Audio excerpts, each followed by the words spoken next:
Yang marker na yan, yung bato na yan, na may nakaukit na parang numero 7 o number 7 ay Yamashita Treasure sign.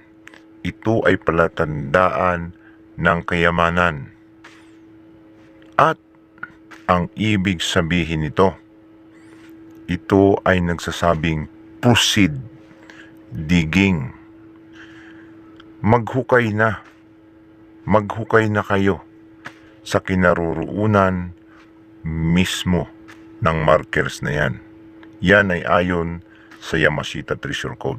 At kapag nakita ninyo ito sa ilalim na nakasulat ang numero 7 marker na ito ay magpatuloy sa kailaliman sapagkat nasa ilalim pa ang sinasabi niyang kayamanan sa Yamashita Treasure.